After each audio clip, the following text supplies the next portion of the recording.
September 1961. Deep in the Congo, a small group of Irish UN soldiers wakes to the sound of gunfire. At first, they think it's distant fighting. Then the mortars begin to fall directly into their camp. Within minutes, hundreds of enemy fighters appear from the trees. Then more and more. The Irish realize something terrifying. They are completely surrounded. No tanks, no air support, no reinforcements coming. Just 150 men against thousands. And for the next 5 days, they will fight one of the most incredible defensive battles in modern military history. To understand Jadotville, you have to understand the chaos inside the Congo. In 1960, the Belgian Congo gains independence, but almost immediately, the country begins collapsing into violence, army mutinies, political assassinations, foreign mercenaries arriving for money. And in the mineral-rich province of Katanga, a powerful politician named Moise Tshombe declares independence from the Congo. Why? Because Katanga is incredibly rich in copper, uranium, and industrial resources. Western mining companies want stability there. The Congolese government wants the province back.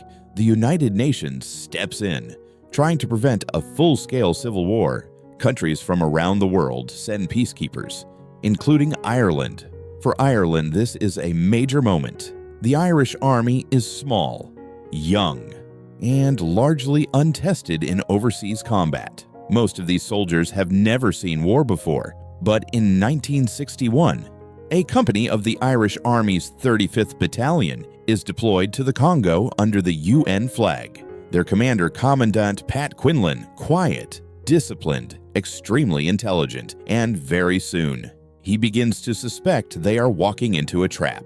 The UN orders Quinlan's men to move into the mining town of Jadotville. Today, it's called Likasi. Officially, their mission is peacekeeping, protect civilians, maintain order, show UN presence.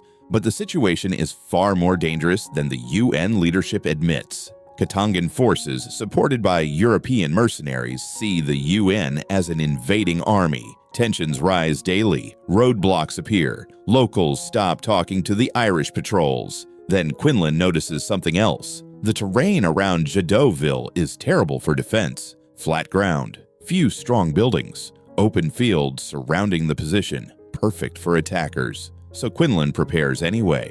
His men dig trenches, set overlapping fields of fire, prepare fallback positions, check ammunition again and again. Some soldiers later say, it felt like Quinlan already knew an attack was coming, and he was right. September 13th, 1961, early morning. Some Irish soldiers are at mass, others are eating breakfast. Then, machine gun fire erupts from multiple directions. Mortars crash into the camp. Snipers fire from buildings and trees. The attack is massive. Katangan troops, gendarmerie forces, tribal fighters, and foreign mercenaries all hit the Irish position at once. The Irish scramble into trenches. Quinlan immediately takes control. No panic, no confusion. Orders move calmly through the position. Machine gun teams begin firing controlled bursts. Riflemen hold fire until targets are close. Mortar crews respond. The first enemy wave charges the perimeter and is destroyed. Bodies begin piling up in the grass outside the Irish lines. But the attacks keep coming, hour after hour, from every direction. This is not just a militia attack. Many of the enemy leaders are experienced European mercenaries. Some fought in World War II. Some fought in the French Foreign Legion. They believe the Irish peacekeepers will collapse quickly. Instead, they run into disciplined defensive fire. Again and again, enemy trucks and assault groups are ambushed before reaching the trenches. Irish soldiers wait until attackers are fully exposed, then open fire at close range. One Irish machine gun position reportedly stops an entire advance by itself. Another team keeps fighting even after mortar rounds land nearby. The attackers expected peacekeepers. What they found were soldiers who refused to break. Then the situation becomes even worse. The Irish discover they are completely isolated. No immediate reinforcements, No armored rescue. Radio communication becomes unreliable. Enemy forces cut roads around Jadotville. Water supplies begin running low. Food becomes limited. The African heat becomes brutal inside the trenches. And still, the attacks continue, day after day. Quinlan rotates firing positions constantly. He knows the enemy is trying to identify strongpoints. Snipers become a major threat. Mortars continue hitting the camp. Some Irish soldiers begin suffering from exhaustion and dehydration. Yet the line holds. And incredibly, despite the non-stop combat, the Irish inflict devastating casualties. Estimates vary widely, but many historians believe hundreds of attackers were killed or wounded during the siege. The Irish losses, almost unbelievably, 0 men killed in combat during the battle itself. Then aircraft appear overhead. A Katangan Fuga Magister jet, piloted by mercenaries, begins attacking the Irish position from the air. The camp is strafed repeatedly. Buildings catch fire. Vehicles are destroyed. The Irish have almost no protection against air attack. Still, they refuse to surrender. At one point, Irish troops reportedly fire so accurately at low-flying aircraft that pilots begin avoiding direct attack runs. But ammunition is running dangerously low. Water is nearly gone. Medical supplies are exhausted, and no relief force reaches them. By September 17th, after 5 days of non-stop fighting, Quinlan faces reality. His men are exhausted, outnumbered, low on ammunition, surrounded, and abandoned. Continuing the fight could mean complete annihilation. So Quinlan makes the hardest decision of his career. He negotiates a ceasefire. The Irish surrender. But this is not a collapse.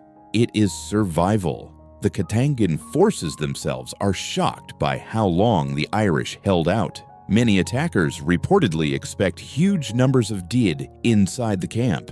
Instead, they find disciplined soldiers still organized after days of siege warfare. The Irish are taken prisoner, but they are alive. Weeks later, they are released in a prisoner exchange. Back home in Ireland, the battle becomes politically uncomfortable. The word surrender overshadows everything else. Instead of being celebrated, many Jadotville veterans are ignored. Some are treated like failures. For decades, their story is barely discussed. But military historians who study the battle reach a very different conclusion. The Irish company had held off vastly superior numbers, inflicted enormous casualties, maintained discipline under siege, and survived one of the most isolated defensive battles of the Cold War.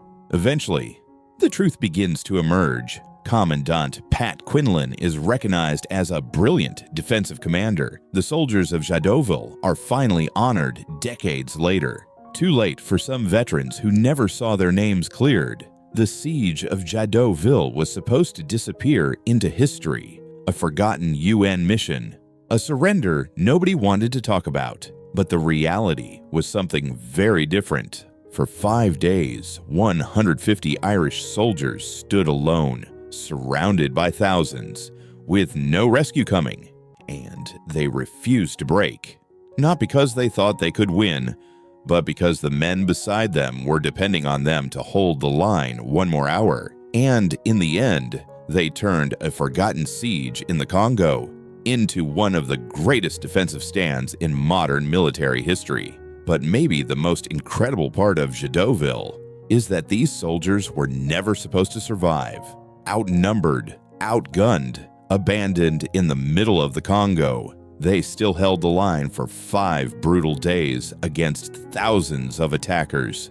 Not for glory, not for medals, but for the men fighting beside them. And decades later, the world finally began to recognize what really happened at Jadotville. This was not a story of surrender. It was a story of courage, discipline, and survival against impossible odds. If you enjoyed this story and want more forgotten battles, military history, and unbelievable true events, Make sure to like the video, subscribe to the channel, and turn on notifications so you never miss the next story, because history is full of battles the world almost forgot.